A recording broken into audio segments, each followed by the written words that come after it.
ओम नमो भगवते वासुदेवाय. सत्वं सुखे संजयति रजः कर्मणि भारत ज्ञानमावृत्य तु तमः प्रमादे संजयत्युत. सत्व, रज आणि तम या तीन गुणांचं वर्णन भगवंत करतात. हे तीन गुण प्रकृतीपासून निर्माण झालेले आहेत. प्रत्येक शरीरधारी सजीवामध्ये हे तिन्ही गुण कमी जास्ती प्रमाणात असतात. आणि हे गुण जे आहेत त्या प्रत्येकाचं काही विशिष्ट कार्य आहे किंवा त्या कार्यातून ते गुण प्रकट होत असतात.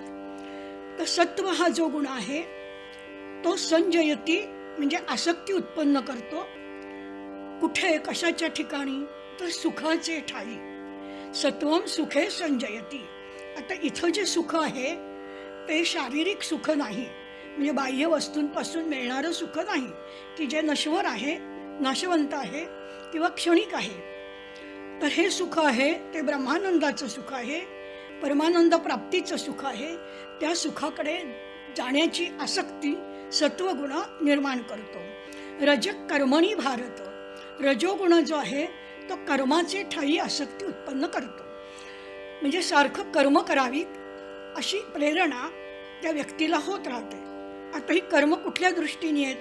कारण सत्वगुण सुद्धा कर्मच करायला लावतो, पण ती सात्विक कर्म असतात, म्हणजे ज्ञान, परोपकार किंवा सुखाची प्राप्ती किंवा मान सन्मानाच्या पलीकडे जाणं, अशा प्रकारचं वर्तन त्याचं असतं आणि अशी कार्य तो करतो. पण रजोगुण काय करतो? ऐहिक उपभोगाच्या प्राप्तीसाठी कर्मामध्ये आसक्त करतो. म्हणजे एक इच्छित फळ आपल्याला मिळालं की लगेच दुसऱ्याची इच्छा निर्माण होते आणि पुन्हा इंद्रिय त्याच कामाला लागतात. आणि अशा प्रकारे रजोगुण ज्याचा स्वभाव चंचल आहे तो सतत कर्म करायला लावतो आणि ती ऐहिक सुख उपभोगा करता. आता तमगुण जो आहे तो ज्ञानम आवृत्य तु तमः प्रमादे संजयती उत. आवृत्य म्हणजे झाकून टाकतो. तो आपल्याला ज्या ज्ञानाकडे जायला पाहिजे, ज्ञानप्राप्ती हे आपल्या जीवनाचं ध्येय असलं पाहिजे, ते तो झाकूनच टाकतो, म्हणजे त्याच्याकडे त्याचं लक्षच नसतं. आणि इतकंच नव्हे तर रजासारखी काही कर्म काही मिळवण्याकरता करावीत अशीही त्याला इच्छा नसते. तर तो काय करतो? प्रमाद म्हणजे कर्तव्य मूढता. स्वतःची मानव म्हणून काय कर्तव्य आहेत किंवा घरामध्ये समाजामध्ये त्याची काय कर्तव्य आहेत याचा त्याला विचारच नसतो. तो फक्त आरामात राहत असतो, झोपेची त्याला आवड असते, अत्यंत आळशीपणा असतो आणि कर्तव्य कोणतीच तो करत नसतो. तर प्रमादे संजयती उत. उत हा जो शब्द आहे त्याला वेगळा काही अर्थ नाही आहे. पादपुराणार्थक अव्यय असं त्याला म्हटलं जातं. म्हणजे एखादं छंद किंवा एखादा मात्रावृत्त असेल ते पूर्ण मात्रेत बसण्याकरता काही मात्रा कमी पडत असतील तर अशा वेळेला याचा उपयोग केला जातो. आता हे जर तीन गुण आपल्या शरीरामध्ये आहेत, प्रत्येक प्राणी मात्रामध्ये आहेत आणि तिघही कार्यरत आहेत. प्रमाण कमी जास्ती आहे. काही वेळेला असं आढळतं की एखाद्या व्यक्तीचा सत्वगुण वर आलेला आहे, एखाद्याचा रजोगुण आला आहे, एखाद्याचा तमोगुण वर आलेला आहे. म्हणजे प्रत्येक माणसामध्ये कधी सात्विक कार्य घडतात, कधी राजस आणि कधी तामस कार्यही घडतात. आता ज्या वेळेला रजोगुण प्रबळ असतो तेव्हा रजोगुणाचं आधिक्य होतं. मग हे कसं आधिक्य होतं ते भगवंत सांगतायत. रजस्तमश्चाभिभूय सत्वं भवति भारत रजसत्वं तमश्चैव तमसत्वं रजस्तथा. रजः तमः च अभिभूय सत्वं भवति भारत. सत्वं भवति म्हणजे सत्वगुण वर येतो. आता हा वर कसा येईल? तर त्याला रजोगुण आणि तमोगुण याच्याशी सामना करावा लागतो. कारण प्रत्येक जणच आपलं वर्चस्व दाखवायचा प्रयत्न करतोय. तेव्हा सत्वगुण वर येतो. याचा अर्थ त्यांनी काय केलं? रजोगुण आणि तमोगुणाला अभिभूय म्हणजे त्यांचा पाडाव केला, त्यांना पराभूत केलं आणि त्याचा सत्वगुणाचा प्रभाव वरचढ ठरला म्हणून सत्वगुण वरती येतो. आता प्रत्येकामध्ये तीन गुण आहेत असं आपण पाहिलं. समजा एका व्यक्तीपुढे तीन मार्ग आहेत, एकाच वेळेला हे तीन मार्ग उपलब्ध आहेत आणि त्याला विचार करायचा आहे की मी यातल्या कोणत्या मार्गाने जाऊ. आता त्याच्यासमोर समजा 2-3 तासाचा वेळ आहे, तो खूप दमलाय, त्याला असं वाटेल की आता छान झोप काढावी.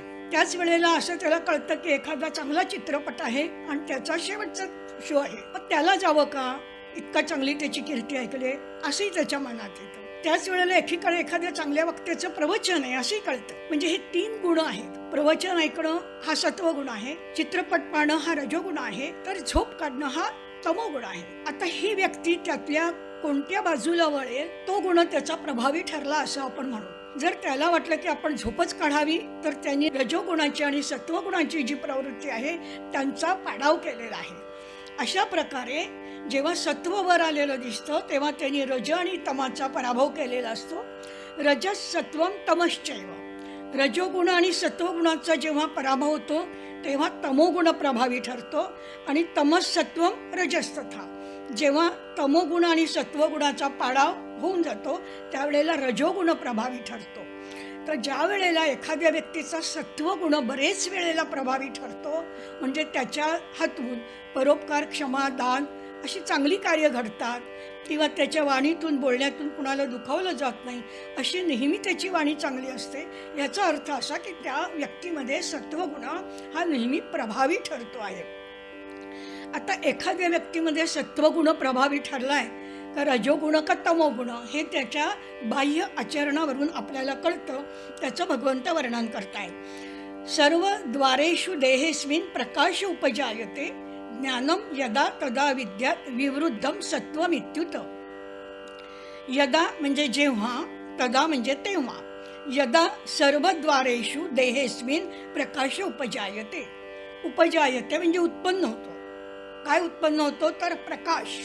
आणि हा प्रकाश कुठून उत्पन्न होतो तर देहे अस्मिन या देहातच उत्पन्न होतो. आणि हा प्रकाश बाहेर येण्याची साधनं कोणती आहेत? सर्व द्वारेषु. देहाची जी द्वारं आहेत म्हणजे इंद्रिय आहे त्या इंद्रियातून जेव्हा प्रकाश बाहेर यायला लागतो तेव्हा काय आपण समजायचं? तदा विद्या म्हणजे तेव्हा समजून घ्या की ज्ञानम विवृद्धम. तेव्हा ज्ञान वाढीला लागलेलं आहे की जो सत्वगुणाचा परिणाम आहे ते ज्ञान वाढीला लागलेलं आहे असं समजावं. तर सर्व द्वारेषु देहेस्मिन् प्रकाश उपजायते. उपजायते म्हणजे बाहेर येतो, निर्माण होतो. आता प्रकाश निर्माण होतो म्हणजे काय तर प्रकाश निर्माण होतो याचा अर्थ त्याची जी ज्ञानेंद्रिय आहे आणि कर्मेंद्रिय आहे ती सात्विक मार्गाकडेच प्रेरित झालेली असतात. म्हणजे त्याच्या कानाला चांगलं ऐकावंसं वाटतं, डोळ्यांनी चांगलं बघावंसं वाटतं. म्हणजे डोळा तुम्ही घ्या रे सुख, पहा विठ्ठलाचे मुख, हे जे तुकाराम महाराज म्हणतात तशा प्रकारे सगळ्या इंद्रियांची धाव किंवा हाव ही चांगल्या कर्मांकडे असते. तेव्हा त्या व्यक्तीच्या बोलण्यातून, तिच्या कार्यक्रमातून किंवा व्यवहारातून, तिच्या हालचालीतून आपल्या असं लक्षात येतं की सत्वगुण प्रकट होतोय म्हणजे ज्ञानाचा प्रकाश निर्माण झाला आहे. लोभ प्रवृत्तिरारभा कर्मणाम शमस्पृहा रजस्येतानि जायन्ते विवृद्धे भरतर्षभ. रजसी एतानि जायन्ते विवृद्धे. विवृद्ध म्हणजे विशेष वाढ झाली असताना. रजोगुणाची विशेष वाढ झाली असेल तर शरीरातून काय बाहेर प्रकट होईल तर लोभ. हा लोभाचं वर्णन पुढे भगवंतानी केलंच आहे की नरकस्य त्रिविधम एतं द्वाराने. नरकाची 3 द्वारं आहेत. कोणती तर काम, क्रोधस तथा लोभ. काम, क्रोध आणि लोभ हे ज्याच्या शरीरात वाढीला लागलेले असतात किंवा त्यांनीच प्रेरित झालेली कार्य होतात तेव्हा असं समजावं की नरकाच्या मार्गाने तो चाललेला आहे. याचं कारण काय की लोभ हा कसा आहे? कर्मणाम अशमहा स्पृहा. स्पृहा म्हणजे इच्छा. लोभ हा सारखी इच्छा निर्माण करतो. कारण हा रजोगुणाचाच अनुभव आहे की तो चंचल आहे त्यामुळे तो स्थिर बसतच नाही. तो त्याची प्रवृत्ती म्हणजे त्याचा मार्ग कुणीकडे असतो की कर्मणाम अशमस्पृहा. अशम, शम म्हणजे शांत होणे, तृप्त होणे, समाधान होणे. आणि अशम म्हणजे कधीच तृप्त न होणारी स्पृहा म्हणजे इच्छा. तर ज्या वेळेला रजोगुण वाढतो त्यावेळेला काय होतं की त्या माणसाची प्रवृत्ती ही रजोगुणामुळे कर्माकडे वाढते. आणि ती कर्म आपण मगाशी पाहिलं तसं सात्विक सुखाच्या उपभोगाची नसतात तर ती ऐहिक उपभोगाची असतात. हे मिळवावं, ते आणावं, याचा फायदा घ्यावा, याचा उपभोग घ्यावा अशी सारखी प्रवृत्ती असते. आणि ती कशी आहे, अशम आहे, ती कधीही तृप्त होणारी नाही, असा गुण त्याचा वाढीला लागला. म्हणजे एखादा मनुष्य सारखा काहीतरी मिळवण्याच्या धावपळीत आहे असं जेव्हा लक्षात येतं त्यावेळेला समजावं की त्याचा रजोगुण वाढीला लागलेला आहे. आता तमोगुणाचं वर्णन पाहू. अप्रकाशो प्रवृत्तिश्च प्रमादो मोहमे एवच तमस्येतानि जायन्ते विवृद्धे कुरु नंदन. तमसी एतानि जायन्ते विवृद्धे, म्हणजे जेव्हा तमोगुण विवृद्ध होतो म्हणजे वाढीला लागतो तेव्हा जायन्ते म्हणजे उत्पन्न होतं. काय उत्पन्न होतं तर अप्रकाश. प्रकाश म्हणजे ज्ञान, मग अप्रकाश म्हणजे अज्ञान. त्याला काहीच करावं असं वाटत नाही. जीवनाचं ध्येय काय आहे, एवढा मनुष्य देह मिळाला आहे, तो सत्कारणी लावावा, याच्याऐवजी तो काय करतो, आळस आणि निद्रा म्हणजे झोप याच्यातच आपलं सगळं आयुष्य वाया घालवतो. कारण त्याची तमोवृत्तीच वाढलेली असते. त्यामुळे आपण त्याला कितीही समजावलं आणि सांगितलं तरी त्याची ती वृत्ती बदलत नाही. तर अप्रकाश आणि अप्रवृत्तीचं, अप्रवृत्ती म्हणजे काहीही काम करावं असं त्याला वाटतच नाही, म्हणजे त्या कामाकडे त्याची प्रवृत्तीच होत नाही, त्याला प्रेरणाच मिळत नाही. अप्रकाशो अप्रवृत्तीचं प्रमाद आणि मोह. प्रमाद म्हणजे कर्तव्याचा विसर झालेला असतो आणि मोह म्हणजे मूढावस्थेत तो बसलेला असतो, अज्ञानामध्ये तो राहिलेला असतो. आणि अशा प्रकारचे गुण दिसायला लागले म्हणजे व्यवहारामध्ये त्याचं असं वागणं दिसायला लागलं की हे लक्षात येतं की त्याचा तमोगुण हा वाढीला लागलेला आहे. आता हे गुण वाढीला लागतात, ते चिरकाल टिकवण्याचा आपण कसा प्रयत्न करायचा ते बघायचं. तमोगुण तर आपल्याला नको आहे कारण तो आपल्या आयुष्याचा नाश करणार आहे. रजोगुण आहे हाही आपल्याला वाढवायचा नाही आहे, कारण रजोगुणाने फक्त ऐहिक उपभोग मिळेल आणि त्याची सुद्धा आपण बघितलं तसं अशमस्पृह आहे, ती कधीच तृप्त होत नाही आहे. मग खरं समाधान देणारा मार्ग कोणता आहे तर सत्वगुणाचा मार्ग आहे. मग सत्वगुणाच्या मार्गाने आपण वाटचाल करायला पाहिजे. आता भगवंतांनी तर इथं सांगितलं आहे की अंतसमयी तुमचा जो गुण वाढीला लागलेला असेल त्याप्रमाणे तुम्हाला पुढची गती प्राप्त होते. ते कोणत्या गुणाच्या वाढीच्या वेळेला लय म्हणजे आपला देह पडला किंवा अंतकाळ आलेला असेल तर काय गती मिळते ते भगवंत आता सांगताय. यदा सत्वे प्रवृद्धेतु प्रलयम याति देहभृत तदोत्तम विदान लोकान अमलान प्रतिपद्यते. यदा म्हणजे जेव्हा, सत्वे प्रवृद्धे, प्रवृद्ध म्हणजे वाढलेला, जेव्हा सत्वगुण वाढीला लागलेला आहे तुमचा आणि त्यावेळेला जर प्रलयम याती, प्रलय म्हणजे लय झाला, नाश झाला कुणाचा, देहभृत, देह धारण करणाऱ्या देहीचा, त्या व्यक्तीचा प्रलय झाला म्हणजे तो नाशाप्रत गेला. यातीमधला धातू या म्हणजे जाणे, तो प्रलयाप्रत गेला. आता त्या अंतकाळी काय होतं, त्याचा प्रलयगुण वाढीला लागलेला होता आणि अर्थात सत्वगुण वाढीला लागल्यामुळे त्याची प्रवृत्ती सुखाकडे आहे, ब्रह्मानंद प्राप्तीकडे आहे. आणि त्यामुळे काय होतं की जेव्हा तो त्यावेळेला शरीर आपले टाकतो किंवा सोडतो तदा उत्तम विदान लोकान अमलान प्रतिपद्यते. तो प्रतिपद्यते म्हणजे जातो, कुठपर्यंत जातो, तदा म्हणजे तेव्हा, उत्तम विदाम, विदा म्हणजे ज्ञानी, अत्यंत ज्ञानी असे जे लोक असतात म्हणजे देवदेवादिक किंवा सज्जन मुनी साधू तपस्वी, तर असे जे उत्तम विद म्हणजे जाणणारे लोक आहे त्या लोकां अमलान, ज्यांच्यामध्ये मल नाही म्हणजे निर्मल आहे, जे काया वाचा मनाने निर्मल आहे, अशा सत्वगुणी लोकांच्या मध्ये त्याचा जन्म होतो. आता अशा अंतकालाचं वर्णन भगवंतांनी आणखीन याच्यापूर्वी केलं होतं. अंतकालेच मामेव स्मरण मुक्त्वा कलेवरण, म्हणजे जेव्हा अंतकाली जर भगवंताचं नाम आलं तर आपल्याला भगवंताप्रत जाता येतं असं भगवंतांनी सांगितलं आहे. दुसरी त्यांनी आणखीन एक समय म्हणजे वेळ पण सांगितलं आहे की देह सोडताना वेळ कोणती असेल तर कोणती गती मिळते, त्याबद्दलही सांगितलं आहे की अग्निर्ज्योतिरः शुक्ल षड्मासा उत्तरायण. पण ही गोष्ट कशी आपण बघितलं की अवघड आहे, आपल्या हातातली नाही. योगी साधू संन्यासी जे इच्छामरणी असतील किंवा मृत्यू ज्यांना कळला आहे आणि म्हणून त्यांनी शारीरिक तयारी केली आहे त्यांना याप्रमाणे जाता येईल. पण सामान्य माणसांनी काय करायला पाहिजे की सतत भगवंताचं नामस्मरण केलं तर अंतकालाली ते आपल्याला आठवेल आणि हे नामस्मरण करणं म्हणजे सत्वगुण वाढीला लागणं. असा सत्वगुण वाढीला जर लागला, अंतकाली जर तो स्थिर राहिला तर आपल्याला चांगली गती मिळते, म्हणजे स्वर्गलोकाची वगैरे ही प्राप्ती होऊ शकते. आता इथं आपण स्वर्गलोक का म्हटलं, कारण ही सात्विक कार्य जर केवळ ज्ञानप्राप्तीला असतील, फलाशा सोडून असतील, तर तो ब्रह्मपदाकडे जाईल. पण फलाशा सहित असतील तर त्याला स्वर्गप्राप्ती होऊ शकते. रजसी प्रलयम गत्वा कर्मसंगेषु जायते तथा प्रलीनस्तमसी मूढयोनीषु जायते.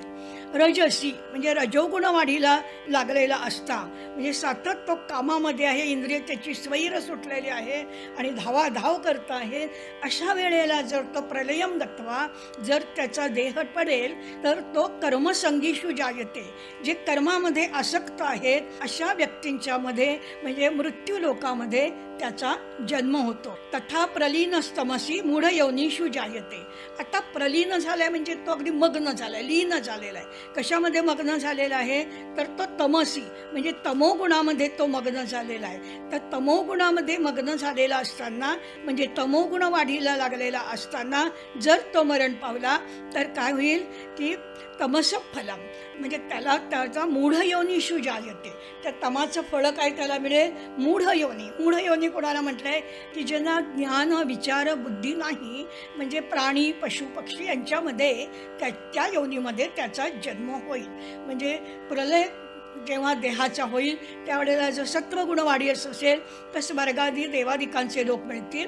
जर रजोगुण वाढीला लागलेला असेल तर पुन्हा मृत्यू लोकात जन्म येईल, म्हणजे जिथे कर्माची आसक्ती आहे किंवा जिथे कर्मफळ भोगावी लागतात, ही भोगभूमी आहे, कर्मभूमी आहे मृत्यू लोक म्हणजे.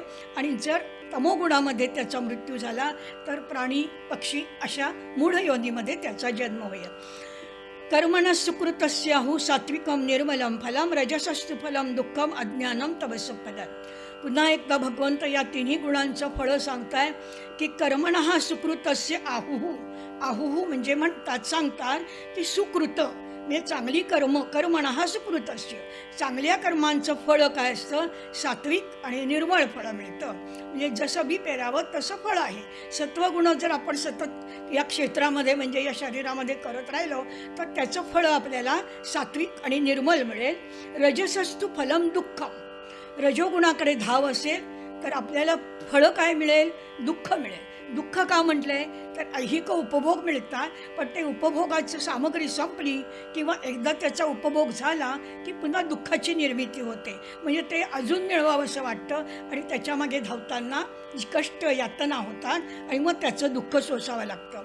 आणि अज्ञानम तमस्स फलम. तमोवृत्तीच्या माणसाला म्हणजे तमोगुणाचं फळ कोणतं मिळतं त्याला, तर अज्ञान. म्हणजे अक्षरशः पशुपक्ष्यांचं जे जीवन आहे की ते विचारहीन आहेत म्हणून ते ज्ञानप्राप्तीकडे वळत नाही. पण तमोगुणाने ग्रासलेला मनुष्य देहधारी असून सुद्धा अज्ञानामध्येच वावरत असतो. पुन्हा तोच विचार भगवंतांनी आता पुढच्या श्लोकात सांगितलाय की सत्वात संजायते ज्ञानम रजसो लोभ एवच प्रमाद मोह तमसो भवतो ज्ञानम एवच. आता सत्वात संजायते ज्ञान. संजायते म्हणजे उत्पन्न होतं. सत्वापासून ज्ञान उत्पन्न होतं, रजोगुणापासून लोभ उत्पन्न होतो, तमोगुणापासून प्रमाद म्हणजे कर्तव्यातली मूढता, कर्तव्याविषयीचा आळस आणि मोह म्हणजे मूढावस्था निर्माण होते. आणि अज्ञान म्हणजे प्रमाद, मोह आणि अज्ञान हे तीन विकार किंवा हे तीन फळं आपल्याला तमोगुणामुळे मिळतात. आता मघाशी भगवंतांनी सांगितलंय की सात्विक मनुष्य स्वर्गामध्ये जातो किंवा देवादिकांच्या लोकामध्ये जातो, रजोगुणी मृत्यू लोकात आणि तमोगुणी मूढ योनीमध्ये जन्म घेतात. तेच वेगळ्या दृष्टीने पुन्हा भगवंत सांगताय की ऊर्ध्वं गच्छन्ति सत्वस्थाः मध्ये तिष्ठन्ति राजसाः जघन्य गुणवृत्तिस्था अधो गच्छन्ति तामसाः. ऊर्ध्वं गच्छन्ति सत्वस्था. सत्वस्थ पाहिजे, मात्र स्थ म्हणजे त्या ठिकाणी राहणारा पाहिजे. बराच काळ आयुष्यातला त्यांनी सत्वगुणामध्येच घालवलेला आहे. सात्विक कार्य करण्यामध्ये जर त्याचा गेला असेल तर त्याला आपण म्हणू की तो सत्वस्थ आहे. म्हणजे सत्वस्थाः ऊर्ध्वं गच्छन्ति. ऊर्ध्वं म्हणजे वर, म्हणजे आपल्याला आत्म्याची ऊर्ध्व म्हणजे वरच्या दिशेने आपल्याला जायला पाहिजे. आपल्या आत्म्याची आपल्याला गती वाढवायला पाहिजे, म्हणजे प्रगती करायला पाहिजे. अधोगती आपल्या आत्म्याची होता कामा नये. तर जे सत्वाच्या ठिकाणी स्थिर आहे ते वरती म्हणजे स्वर्ग लोकापर्यंत जातात. मध्य म्हणजे स्वर्ग आणि पाताळ याच्यामध्ये असणारा मृत्यूलोक किंवा मनुष्य लोक. या मनुष्य लोकामध्ये राजसी लोक राहतात किंवा त्यांना जन्म घ्यावा लागतो. आणि जे कनिष्ठ जघन्य गुण म्हणजे कनिष्ठ गुणवृत्तीचे म्हणजे गुण कोणते, ते गुण म्हणजे दोषच त्यांचे असतात. तर असे जे दोषयुक्त आहेत वृत्तीस्थ, त्या वृत्तीतच जे राहिलेले आहेत ते अधोगच्छन्ति म्हणजे तामस लोक अधोगतीला जातात. म्हणजे आपण पाहिलं की पशुपक्षादी योनीमध्ये जातात. अर्थात प्रत्येकामध्ये तिन्ही गुण आहेत हे आपण पाहिलं. ते कमी जास्त प्रकारे कामं करत असतात हेही आहे. एखादा सत्वस्थ आहे याचा अर्थ त्याच्यातून एकही रजोकार्य किंवा तमोगुणाचं कार्य होत नाही असं नाही, पण ती खूपच कमी असतात. कारण तो सत्वस्थ असल्यामुळे सत्वगुणाची कार्य त्याची जास्त असतात. ओम नमो भगवते वासुदेवाय.